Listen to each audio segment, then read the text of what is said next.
കർത്താവിന് കൃതജ്ഞതയർപ്പിക്കുവിൻ. അവിടുന്ന് നല്ലവനാണ്.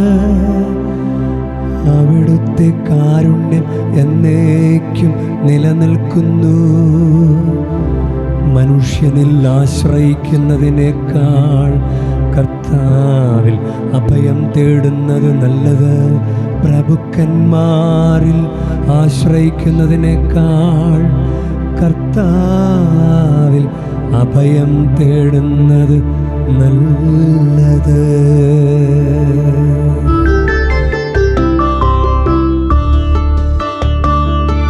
പണിക്കാർ ഉപേക്ഷിച്ചു കളഞ്ഞ കല്ല് ഭവനത്തിൻ്റെ മൂലക്കല്ലായി തീർന്നു.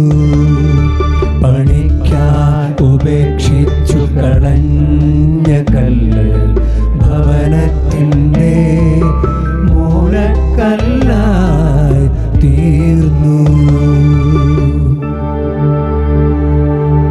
അവിടുന്ന് എനിക്ക് ഉത്തരമരുളി.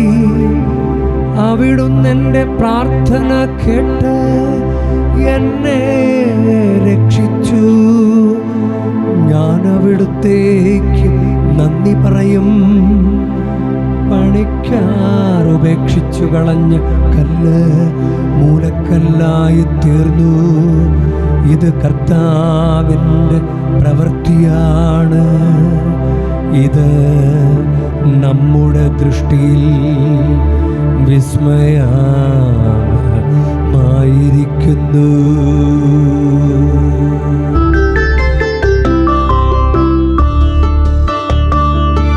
പണിക്കാർ ഉപേക്ഷിച്ചു കളഞ്ഞ കല്ല് ഭവനത്തിൻ്റെ മൂലക്കല്ലായി തീർന്നു.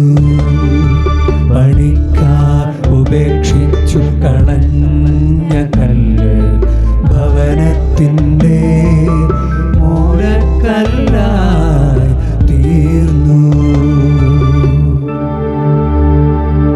കർത്താവിൻ്റെ നാമത്തിൽ വരുന്നവൻ അനുഗ്രഹീതൻ. ഞങ്ങൾ കർത്താവിൻ്റെ ആലയത്തിൽ നിന്ന് നിങ്ങളെ ആശീർവദിക്കും. അങ്ങാണെൻ്റെ ദൈവം. ഞാൻ അങ്ങേക്ക് കൃതജ്ഞതയർപ്പിക്കും. അവിടുന്നാണ് എൻ്റെ ദൈവം.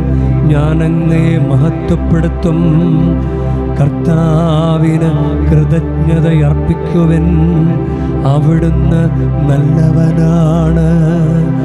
അവിടുത്തെ കാരുണ്യം എന്നേക്കും നിലനിൽക്കുന്നു.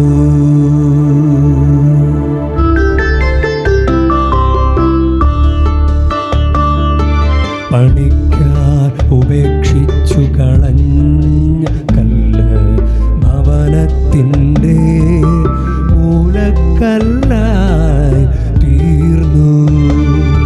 പണിക്കാർ ഉപേക്ഷിച്ചു കളഞ്ഞ കല്ല് ഭവനത്തിൻ്റെ